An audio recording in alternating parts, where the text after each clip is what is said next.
Assalamualaikum warahmatullahi wabarakatuh. Salam sejahtera untuk semua, sahabat kata per kata. Kali ini kita akan membahas para pemuka agama kaum Melayu Malaysia. Yang katanya, kalau sejarah Melayu Malaysia telah dirubah oleh bangsa Barat, ketika pada masa penjajahan. Dan mereka juga mengatakan, kalau segala manuskrip-manuskrip Melayu, telah dirampas oleh bangsa Barat.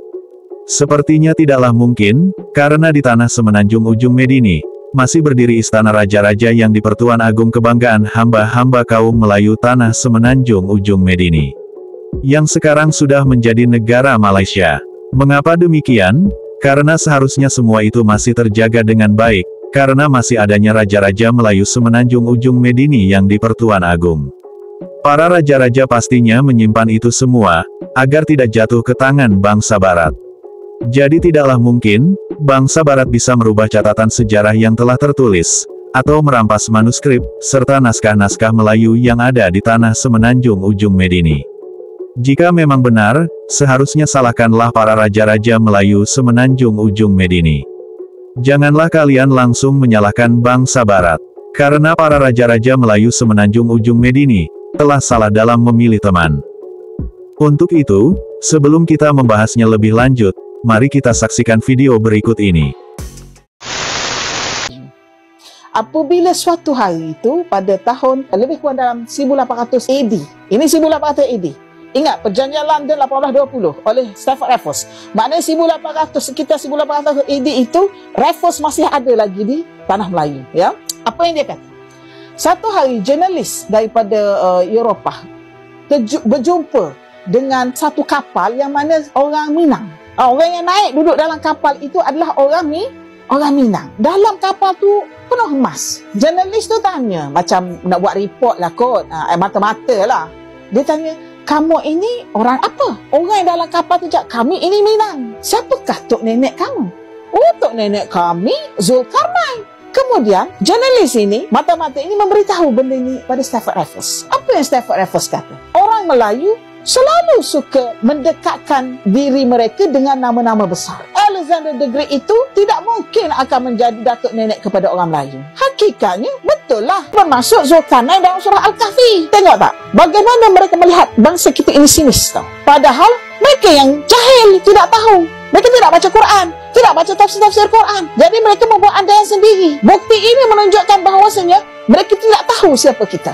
Jadi kesimpulannya di sini kita boleh buat, Zulkarnain yang disebut dalam Al-Kahfi itu adalah Raja Himyar, bangsa Arab, telah datang bersama-sama dengan rombongan Nabi Ibrahim AS di sini dan telah membina kerajaan. Ketika Melaka Tombang 1511, diangkut 2 buah kapal buku-buku Melayu kita ni, dan dia kata buku Melayu itu tenggelam di tengah jalan. Dan kita antara bangsa yang tak tahu sejarah bangsa kita. Orientalis tulis untuk kita percaya. Tapi nasib baiklah, sekarang ni akhir-akhir ni banyak social media, orang buat kajian dekat Leiden University, dekat British University, jumpa manuskrip orang dah boleh kongsikan. Saya sendiri menemui undang-undang bertulis bangsa kita Melayu sebelum wujud tulisan Jawi. Kita tengok masalah kata apa, orang Melayu ini lekeh, tak ada undang-undang bertulis. Undang-undang dia undang-undang adat, daripada mulut ke mulut. Saya jumpa undang-undang bertulis kita, bangsa kita Melayu sebelum wujud tulisan Jawi. Kita ada tulisan kita sendiri sebelum tulisan Jawi tau. Tulisan Rencong, tulisan Aksara, macam tulisan Thailand tu, tapi bunyi Melayu. Undang-undang tu dekat 100 muka surat lebih. Saya rekongsikan, tuan-tuan type lah Google ke YouTube Ustaz Amin manuskrip dari Rusia. Saya dikongsi waktu tu. Tuan-tuan boleh tengok gambar-gambar dia. Kenapa cerita kerajaan-kerajaan tua orang Melayu ni tidak popular? Jawapannya kerana ceritanya disorok oleh penjajah. Penjajah dia sorokkan segala cerita ini. Antara kerja penjajah, bila jajah negara orang, dia padam sejarah. Dia tak nak bangsa yang dia jajah rasa hebat. Dia nak supaya kita rasa bodoh sampai mati. Dia tak nak bagi kita agung-agung sejarah lampau. Sebab itu, dia datang pertama sekali dia ambil manuskrip, buku-buku.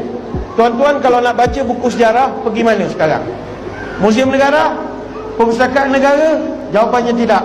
Kalau tuan-tuan nak tahu sejarah, tuan-tuan kena pergi British Library. Di mana? Di London. Tuan-tuan kena pergi Muzium Topkapi di Istanbul. Tuan-tuan kena pergi Muzium Leiden di Belanda. Tuan-tuan kena pergi ke Portugal. Kerana semua manuskrip, ribuan manuskrip kita catatan-catatan kita, kanun bertulis, sejarah Melayu, hatta hikayat Hang Tuah, surat menyurat daripada Sultan Melayu kepada pembesar luar, semua simpan di London. Nama-nama tok penghulu setiap mukim, berapa gaji mat kilau, berapa gaji tok gajah, semua disimpan di sana. Why? Dia tak nak kita tahu kita pandai mengurus dan mentadbir. Dan khazanah kita dicuri. 2 buah kapal daripada Melaka Flow Dilema angkut buku-buku sejarah kita, tuan-tuan sekalian. Kita orang Melayu adalah orang yang tak tahu sejarah kita, orang talis yang tulis untuk kita percaya. Kita tak tahu, tuan-tuan sekalian, sejarah kita, kan? Mereka kata, oh, bangsa Melayu ni malas lah, tak berjaya lah, apa. Itu mereka tulis untuk kita percaya, tuan-tuan sekalian. Kalau nak rosakkan tanam-tanaman, rosakkan akarnya. Kalau mau rosakkan satu bangsa, rosakkan sejarahnya, tuan-tuan sekalian. Orang di Patani dilarang belajar sejarah Patani. Kita orang Malaysia lebih tahu sejarah Islam Patani, tuan-tuan sekalian. Dilarang secara undang-undang. Orang di Palestin, di Baitul Maqdis, dilarang belajar sejarah Palestin secara undang-undang. Kita lebih tahu lagi. Satu hari saya berjalan dengan Imam Al-Aqsa, dia telah terangkan mengenai sejarah Masjid Aqsa. Ramai orang Arab kumpul. Saya ingat dia orang Arab daripada Syria ke Mesir ke Saudi ke. Saya tanya, awak di mana? Daripada mana ni? Dia kata, kami daripada Baitul Laham. Baitul Laham 20 km je daripada Jerusalem. Saya kata, takkan tak tahu sejarah Baitul Maqdis? Dia kata, tak, kami tak tahu. Kami dilarang belajar sejarah Baitul Maqdis. Kalau kau tanya, what is capital of Zimbabwe? Aku boleh jawab. Jerusalem, aku pun tak tahu. Sebab nak rosakkan bangsa, rosakkan sejarah. Siapa kata orang Melayu malas? Siapa kata orang Melayu pengecut? Siapa kata orang Melayu ni tak boleh buat apa-apa? Orientalis sama sekalian. Sebab dia nak lemahkan jati diri kita. Khazanah kita dicuri. Dan saya di St. Petersburg, saya jumpa 13 manuskrip Melayu yang tak ada kat mana-mana tempat. Kebetulan saya pensyarah kat sana, saya dapat tengok dan saya boleh masuk perpustakaan bertanda merah di sana. Kalau tidak, saya pun tak tahu. Kita orang Melayu, saya dalam bidang undang-undang, tengah buat PhD, tuan-tuan sekalian, masih lagi diajar. Orang Melayu tak ada undang-undang bertulis, semua undang-undang adat. Saya jumpa undang-undang bertulis bangsa kita Melayu dekat St. Petersburg. Ada 100 lebih muka surat. Sebelum wujud tulisan Jawi, kita orang Melayu, sebelum wujud tulisan Jawi, sudah ada tulisan kita sendiri. Kalau satu bangsa dah ada undang-undang bertulis sendiri, bangsa itu jauh maju daripada apa yang kita tahu. Begitulah isi dari video yang baru saja kita saksikan. Jika demikian, bagaimanakah menurut kalian? Sepertinya Melayu Malaysia memang tidak memiliki sejarah yang membanggakan. Karena menurutnya, semua manuskrip kuno atau naskah-naskah kuno, yang mereka sebut sebagai manuskrip Melayu atau naskah-naskah Melayu, pada dasarnya bertuliskan aksara Aceh, serta aksara-aksara yang lainnya, dan itu semua berasal dari wilayah-wilayah yang kini sudah menjadi Negara Kesatuan Republik Indonesia. Jika kita masuk ke zaman saat ini dan berbicara pada zaman saat ini, berarti itu semua bisa dikatakan bahwa sejarah Melayu Malaysia berasal dari negara Indonesia. Namun mengapa mereka enggan sekali untuk terbuka, untuk mengatakan bahwa sejarah Melayu Malaysia adalah berasal dari negara Indonesia? Dan mereka masih tetap saja berkeras hati, bahwa sejarah mereka ada pada wilayah alam Melayu. Jika kita berbicara sejarah di waktu kita masih ada pada zaman dahulu, itu semua sah-sah saja. Namun, pada kenyataannya, kita ini sedang berbicara tentang sejarah masa lampau, di zaman saat ini. Yang nama wilayah itu sudah tergantikan dengan nama negara Indonesia. Dan itu berarti seharusnya nama Indonesia lah yang mereka sebut. Bukanlah alam Melayu. Itulah para kaum Melayu Malaysia, yang begitu sulit mencerna sebuah kenyataan pada segala pemikirannya. Baik itu masyarakat biasa, para profesor-profesor Malaysia, serta para pemuka agama pun kesulitan dalam mencerna sebuah pemikiran. Bahkan, pemikiran para petinggi-petinggi kaum Melayu Malaysia pun tidak jauh berbeda. Wajar saja, bangsa Barat selalu mengatakan, bahwa kaum Melayu Malaysia adalah kaum pecundang dan kaum yang selalu penuh dengan halusinasi. Yang hanya pandai dalam menceritakan sejarah kehebatan pada kehidupan masa lampau.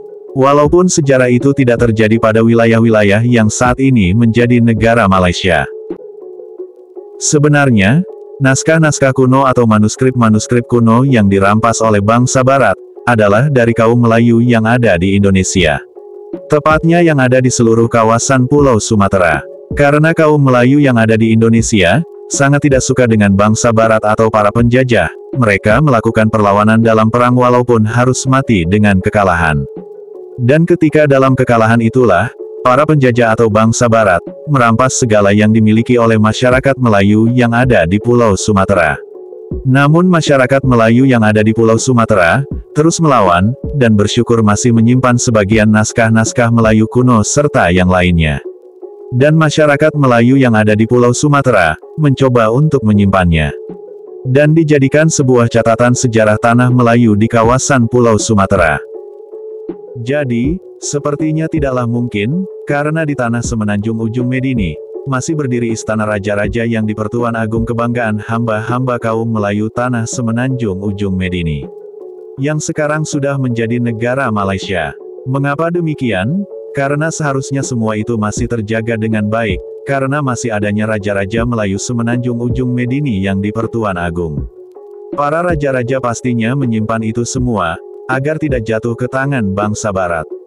Jadi tidaklah mungkin bangsa Barat bisa merubah catatan sejarah yang telah tertulis, atau merampas manuskrip, serta naskah-naskah Melayu yang ada di tanah Semenanjung Ujung Medini. Jika memang benar, seharusnya salahkanlah para raja-raja Melayu Semenanjung Ujung Medini. Janganlah kalian langsung menyalahkan bangsa Barat, karena para raja-raja Melayu Semenanjung Ujung Medini telah salah dalam memilih teman. Namun, entah mengapa, ketika bangsa Barat menuliskan sejarah tentang hal-hal yang berbau Melayu atau apapun itu, mereka kaum Melayu Malaysia begitu sangat mempercayainya dan amat sangat mereka banggakan. Akan tetapi jika suatu hal sejarah yang sebaliknya, mereka pasti langsung tidak terima. Dan mereka kaum Melayu Malaysia langsung berkata, kalau sejarah yang tertulis itu telah dipalsukan oleh bangsa Barat. Begitulah kaum Melayu Malaysia, yang pemikirannya sangat penuh dengan halusinasi menjadi bangsa yang hebat. Mereka, kaum Melayu Malaysia mungkin dilukiskan sebagai orang-orang yang sulit menerima kebenaran, meskipun bukti nyata telah hadir di depan mata. Hati mereka mengeras seperti batu, bahkan bisa lebih keras lagi dari batu. Penyakit pemikiran seperti itu, memang sulit disembuhkan, karena mereka kaum Melayu Malaysia tidak mampu menghadapi dirinya sendiri terhadap segala kekurangannya. Mereka, kaum Melayu Malaysia, memiliki sikap dan sifat yang egoisme, gengsi, merasa terhormat, merasa terbaik, dan merasa dirinya sang paling istimewa di antara kaum yang ada di sekitarnya. Dan mereka sudah terbiasa menyalahkan situasi, menyalahkan keadaan, dan menyalahkan pihak lain, walaupun dari pihaknya sendirilah yang berbuat kesalahan. Namun mereka enggan untuk menyalahkannya, karena mereka tidak berani menyalahkan raja-raja Melayu Semenanjung Ujung Medini yang di Pertuan Agung. Jika kalian warga Malaysia yang menonton video ini, silahkan berikan komentar. Cukup sekian pembahasan kali ini. Jika ada kata-kata serta kalimat yang membuat penonton bingung, saya mohon maaf. Wassalamualaikum warahmatullahi wabarakatuh. Terima kasih. Sampai jumpa lagi.